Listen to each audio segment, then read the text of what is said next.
Welcome back, everybody. Today we're diving into something a lot of you have been asking about. Tapping into the power of your imagination to manifest the things you want in life.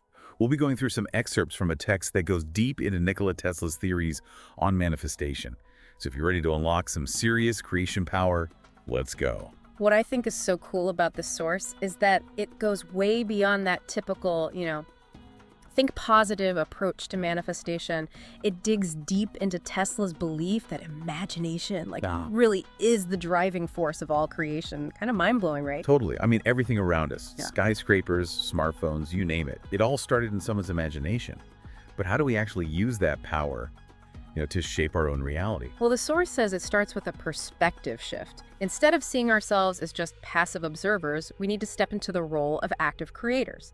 And that all begins with understanding the connection between our minds and bodies.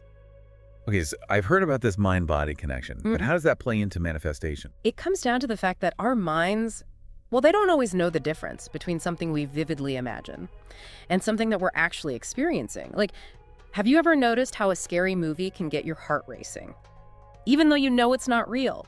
Yeah. That's your mind-body connection at work. Okay, I get it. Right. But how do we use that connection to manifest things? That's where visualization comes in. The source explains that when you consistently visualize what you want, your mind starts to see it as a real possibility. It's like creating this blueprint in your subconscious. That paves the way for it to become real in the physical world. So if I want to start my own business, I should spend time every day really picturing myself running that business and succeeding. Exactly. And here's the thing. There's all this research on neuroplasticity. That's the brain's ability to rewire itself. It shows that the more you repeat a thought or an action, the stronger the neural pathways for that thought or action become. So by repeatedly visualizing yourself succeeding in your business, you're literally strengthening the connections in your brain that make that outcome more likely. It's like training your brain for success. Wow, that's incredible. It's just like athletes using visualization to up their game, right? They picture themselves winning a race. Yeah. And their brains create these pathways that make it more likely to happen. Exactly. But the source goes even further. It emphasizes that just thinking about something isn't enough. We need to bring emotion into the mix. Okay, so it's not just seeing it, it's feeling it too. Yeah. What does that actually look like? Think of it this way. Emotions are like a universal language. They broadcast this frequency that the universe can understand. When you combine a clear vision with the feeling of joy or gratitude or excitement, your desire has already happened. You're amplifying its power big time. So if I'm visualizing my dream business, I shouldn't just picture myself in a fancy office. I should actually feel the excitement of closing a deal, the satisfaction of helping my customers, the joy of being my own boss. Exactly. It's about embodying the emotion of your desire as if it's already your reality, and that sends a powerful signal to the universe, aligning your energy with what you want to create. I'm starting to see the bigger picture here.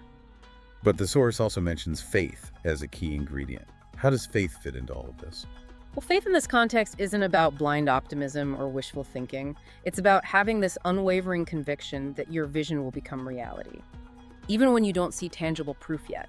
It's about trusting the process and believing in the forces that are working in your favor. So it's not just passively waiting around. There's an element of active trust involved. Exactly. Faith is like the bridge between your inner world of imagination and the outer world where it manifests. It helps you power through challenges, knowing deep down that the universe is working to bring your vision to life. That reminds me of what the source calls the bridge of incidents. The idea that seemingly random events can actually be orchestrated to lead us towards what we want. It's like the universe has a plan, but we can't always see the bigger picture. That's a great point. And it really highlights how important it is to stay open to opportunities, even the unexpected ones. Sometimes the path to our goals isn't a straight line. There might be detours and roadblocks. But if we trust the process, those detours often lead us to something even better than we imagined. It's like what happened to Tesla himself. Yeah. He had this huge vision of creating a system for wireless energy transmission, a concept that seemed impossible back then. But he ran into tons of setbacks and obstacles along the way. Yeah, he did. His lab actually burned down at one point, destroyed years of work. Oh, wow. But Tesla didn't give up. He saw it as a chance to start over, to refine his ideas and come back even stronger. So it's like those setbacks were part of the bridge of incidents, pushing him towards his ultimate goal. Exactly. And you know what? Eventually, his vision started to take shape. His work actually laid the groundwork for a lot of the wireless tech we use today, like radio and Wi-Fi. It's amazing how something that sounded crazy at the time Yeah. can become reality when you have that unwavering belief. And speaking of believing, the source also talks about the importance of inspired action. It's not just about visualizing, it's also about actually taking steps that feel aligned with your vision. So it's not about forcing things, it's more about spotting opportunities and acting on them. Exactly. It's about having this sense of purpose and clarity in your actions, knowing that you're moving in the right direction. When you're really aligned with your vision, the right actions will often present themselves effortlessly. It's like when you're really passionate about something, you just naturally find yourself taking action without even having to push yourself. Exactly. And there's another key piece to this puzzle: gratitude. Gratitude, how does that tie into manifestation? Think of gratitude as the energy of acknowledging and appreciating what you already have. It's about switching your focus from what you lack to what you already have. This shift in focus can be super powerful. So instead of dwelling on the fact that I haven't launched my business yet, I should be thankful for the things I do have, like my skills and the resources that can help me get there. Exactly. When you express gratitude, you're basically saying to the universe, hey, I'm open to receiving more good stuff. It's like you're sending out a signal that you're ready for abundance. So it's about creating this positive feedback loop. The more grateful you are, the more you attract things to be grateful for. Exactly. And it also helps to raise your vibration. Vibration, what do you mean by that? Well, in this context, vibration refers to your overall energy state.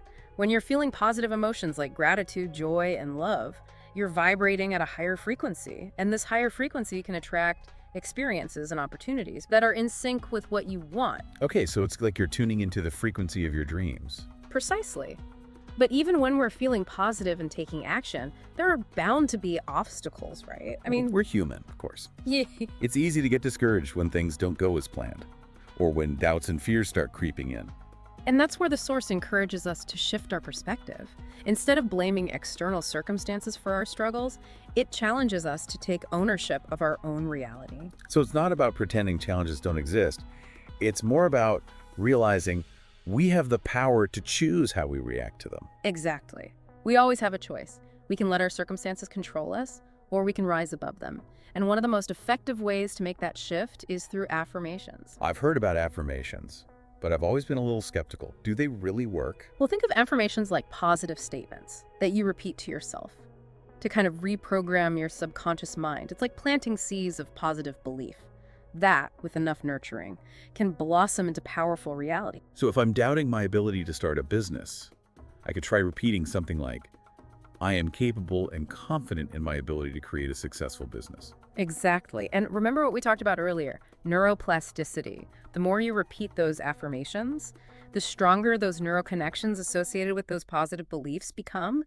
You're training your brain to believe in yourself and your ability to achieve your goals. Okay, this is starting to click for me. But I'm curious about something. The source also mentions detachment as a key aspect of manifestation. How does that fit in? Doesn't it seem counterintuitive to detach from something you want to create? That's a great question. It can be a tricky concept to wrap your head around. Detachment isn't about giving up on your dreams or not caring anymore. It's more about letting go of the need to control every little detail and trusting that the universe has a plan. So it's like letting go of the how and the when and just focusing on the what. Exactly. When we get too attached to a specific outcome, it can actually create resistance, blocking the flow of energy towards our goal. Detachment helps us release that resistance and lets the universe do its thing. That makes sense. It's like when you're forcing a piece into a puzzle and it just won't fit. But when you relax your grip and let it fall into place naturally, it just slides right in. Perfect analogy.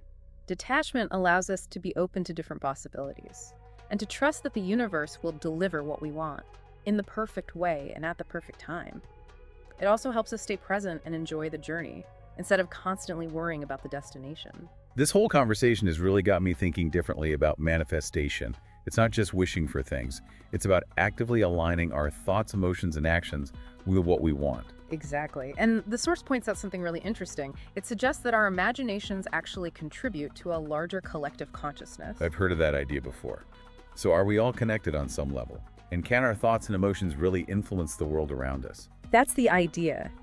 Imagine every thought we have, every emotion we feel. It creates like a ripple in this collective consciousness. And when enough people focus their energy on a similar vision, Those ripples become waves, powerful enough to actually shape reality. So if we can use these principles to manifest things in our own lives, Yeah. could we also use them to create positive change in the world? Now, that's a great question, and it's definitely something the source encourages us to think about. It doesn't lay out specific steps for collective manifestation, but it does stress the power of shared intention. It makes me think of movements throughout history, where lots of people came together with a shared vision for a better future. Do you think that collective energy could have played a role in the changes they were fighting for? It's definitely an interesting idea. The source reminds us that Tesla himself, he believed that imagination wasn't just a personal tool, but a force for progress. He imagined a world transformed by technology, where energy was free for everyone. Yeah, and even though some of his ideas seemed pretty out there at the time, his belief in the power of imagination helped pave the way for so many of the advancements we have today. Right. It shows us that our imaginations aren't just daydreams. They have the potential to shape the world around us, both individually and collectively. So as we wrap up this deep dive, what are some key things our listeners can take away and apply to their own lives? Where's a good place to start? I think the most important thing is to recognize the power of your imagination. It's not just for entertainment. It's the starting point for everything. Inventions, art businesses, social movements, it all begins as a seed in someone's imagination. And to help those seeds grow, we need to work on those other elements we talked about: visualization, emotion, faith, action, gratitude, detachment. Exactly. And remember that manifesting is a journey. It's about discovering yourself, growing and aligning with your full potential, so you can create a life that's authentic and fulfilling. This has been such an eye-opening conversation. But before we go, I want to leave our listeners with something to ponder. If our imaginations contribute to a collective consciousness that shapes our reality, what does that say about our responsibility to use this power wisely? That's a really important question for us all.